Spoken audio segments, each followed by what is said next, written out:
my name is Jerry, and my team members are Alfonso, Sahib, June, and Arash, and today we are excited to introduce our product, the Medpecker. This is my grandma.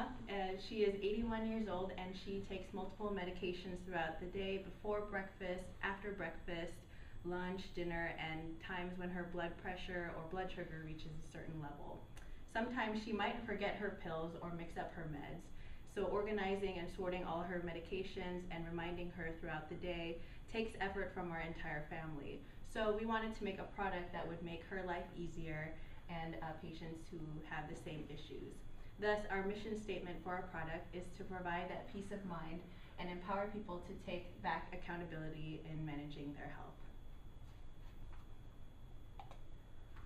For background, there are 30 million diabetes patients and 70 million hypertension patients in the US, which amounts to 100 million potential customers nationwide. So we believe this number is representative of the population that takes multiple prescriptions.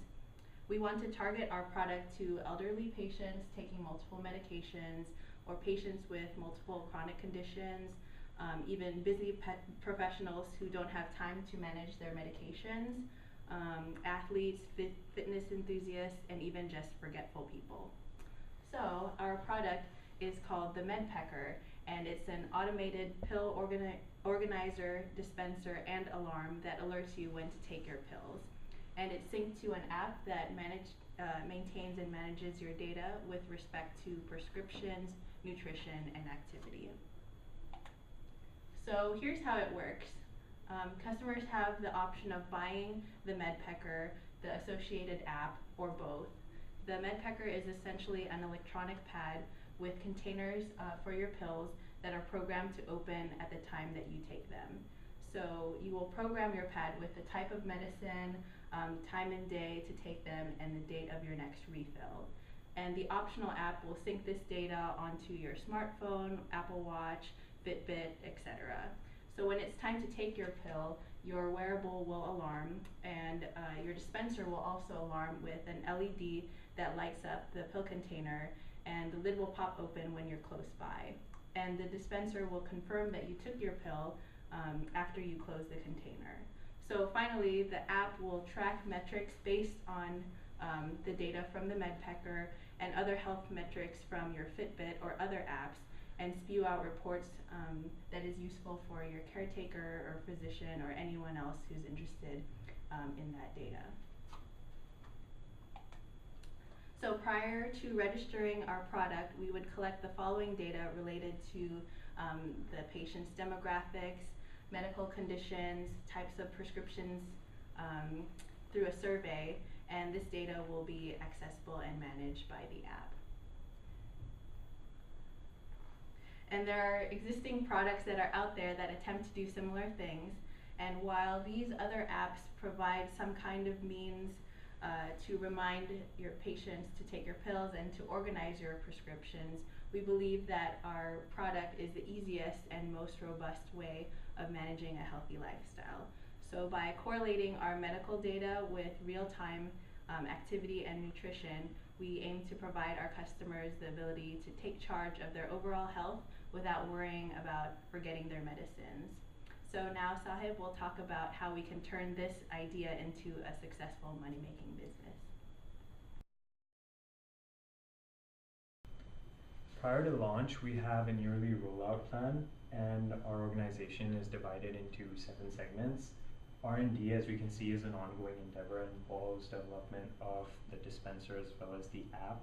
It continues throughout the year and involves improvements to both.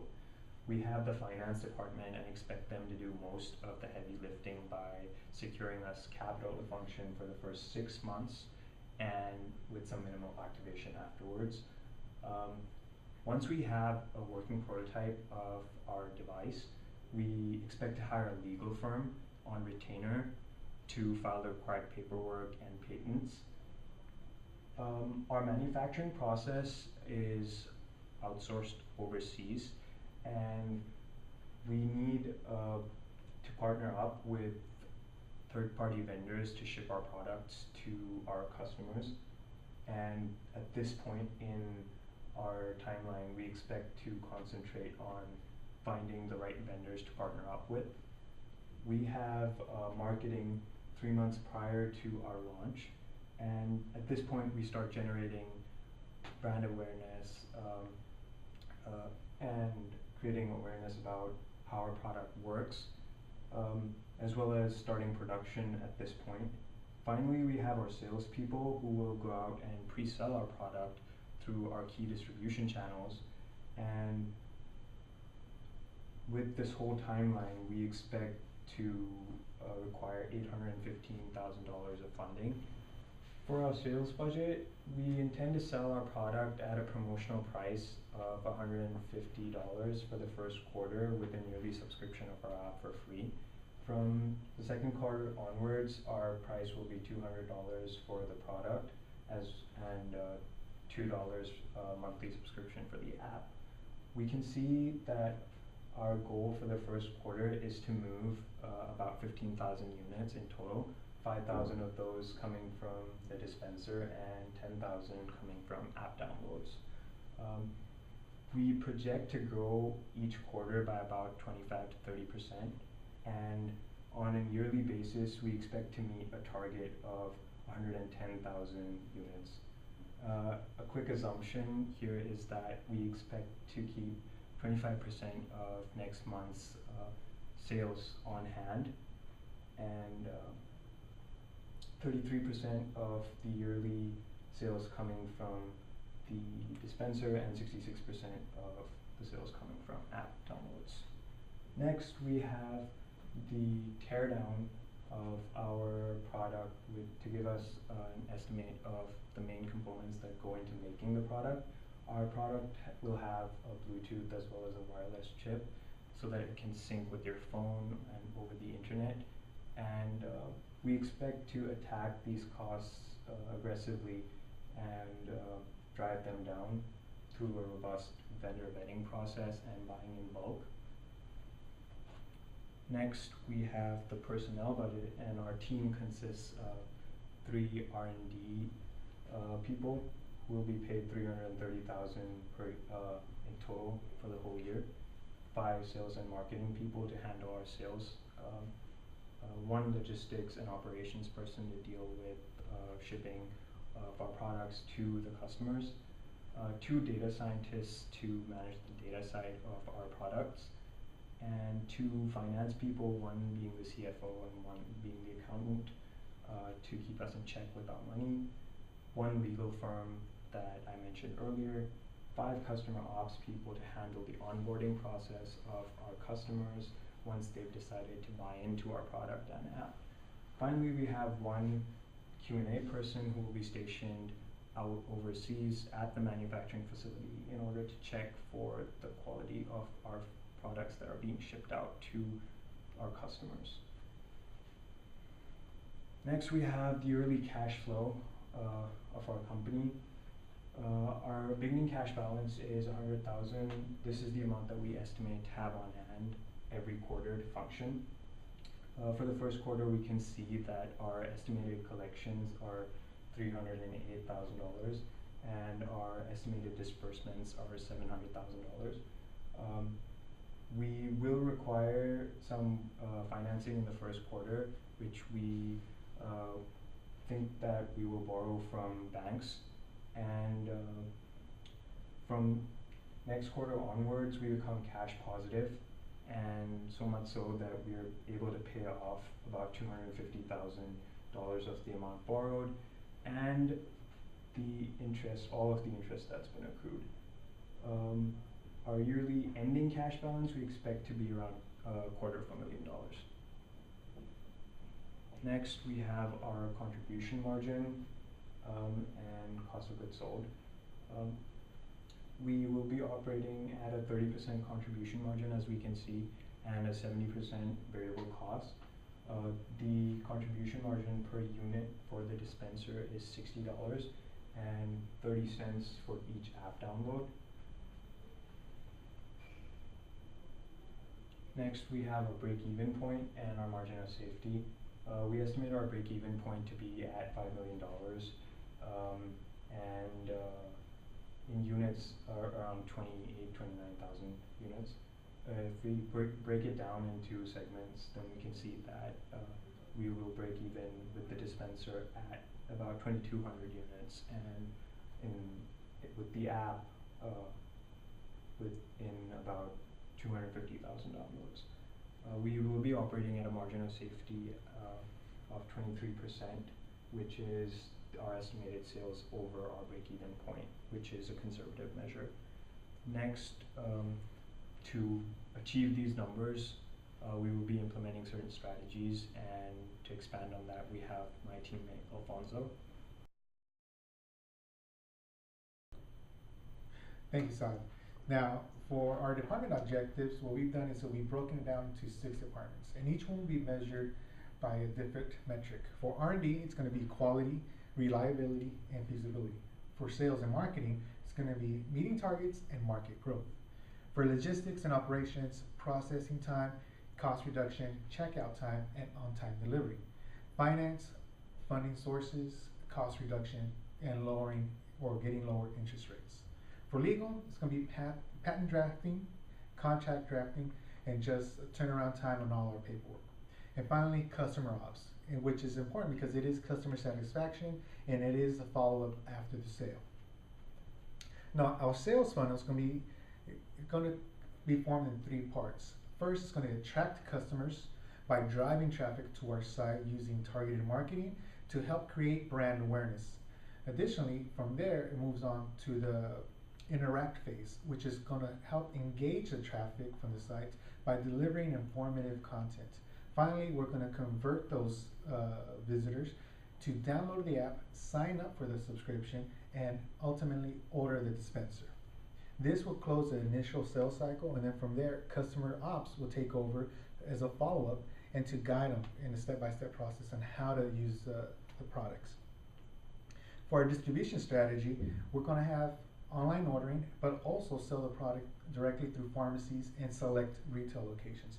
Our physical distribution strategy will be to partner with a fulfillment company such as Shipwire to handle all order processing, shipping, and delivering for both channels, and also storage. Finally, for funds allocation, excess cash will be used to support the following: personnel growth, in-house manufacturing and facilities purchase if the demand is sufficient enough to merit that, product development and diversification, and growing our robust data collection and analytics department. Now, our contingency plan. If we are exceeding plan, we're going to hire additional sales and marketing people to aggressively expand sales and the market share. We're also going to increase our capacity with our manufacturer and negotiate lower prices on a per unit basis, and also lower prices with our procurement partners. If results are skewed in any way, either more for the app or more for the dispenser, we're going to dive deep and find out which of the products is lacking for adoption or falling behind on projected sales. We will refocus our marketing efforts to increase awareness and understanding of our products and our services. Finally, if we're not meeting plan altogether, we're going to find qualified new and cheaper production factories to lower costs, focus on increasing downloads of the app and subscriptions to our service to help ease the shortfall in revenue. Now, for our exit strategy. First and foremost, the most desirable exit strategy is going to be for us to offer an initial public offer. This will allow us to raise capital and to allow early investors to monetize their investments, and at the same time reinvest into the company for growth. Second is acquisition. So it would be for Medpecker to be acquired by an existing company such as Apple or Fitbit or any other company in the space of health management. Lastly, the least desirable of the exit strategies that we feel is that it's liquidation. We feel that the data collected and the technology developed, office supplies, current R&D projects will command enough on the market to repay some or all of the investors for their initial investment. Now, before we go into the QA, what we're going to ask for is $500,000, which will get us up and running with the rollout of our product.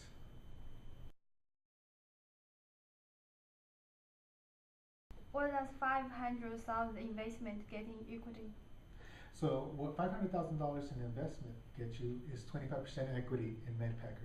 Not just that, but it gets you a front row seat, and not just a front row seat, but a driver's seat in a growing business that meets a consumer need. How does syncing with Fitbit or Apple Watch work? So our app will have an open platform software format, so we'll use the data from apps that are already existing in the Fitbit or Apple Watch and things like that. So we would use the data such as calories burned or the number of steps that you took, and we would use that data along with our data, and that collection is what we think is our real main selling point of our data collection in our app. Why the manufacturer overhead is zero? Our manufacturing overhead is zero because we've outsourced our manufacturing process overseas. Also, we saw that bigger manufacturers would have economies of scale and would be able to command better prices with resources.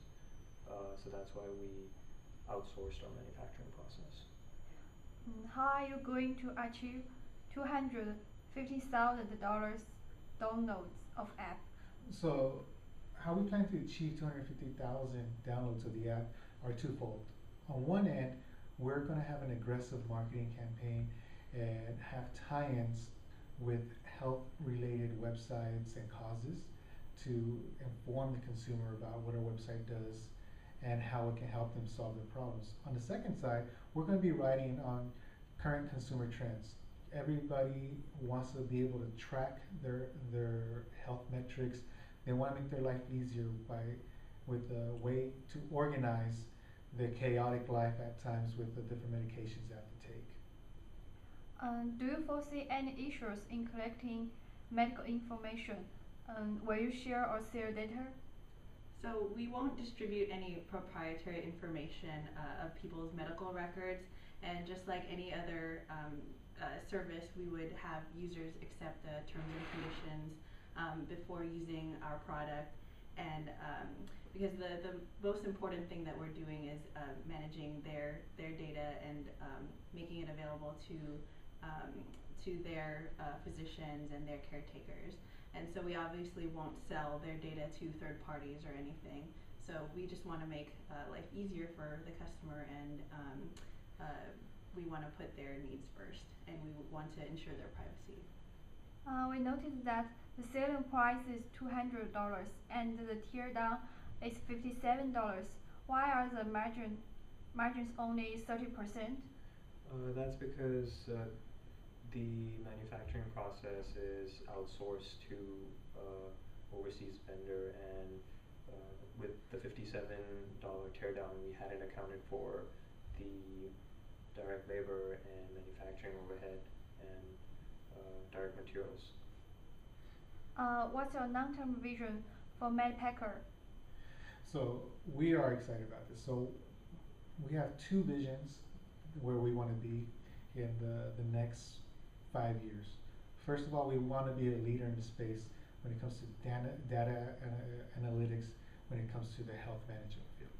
Second of all, we want to create our own wearable, so that way we can measure more than just activity and sleep patterns, but we want to be able to provide as much medical data for the end user and their family or even their doctor to help better make medical decisions and manage their healthcare as well. How's Jerry's grandma doing? She's doing very well right now, and she's eagerly anticipating our product, and she'll definitely be an early adopter once we get this on track. Thank you. Thank you. Thanks. Thanks.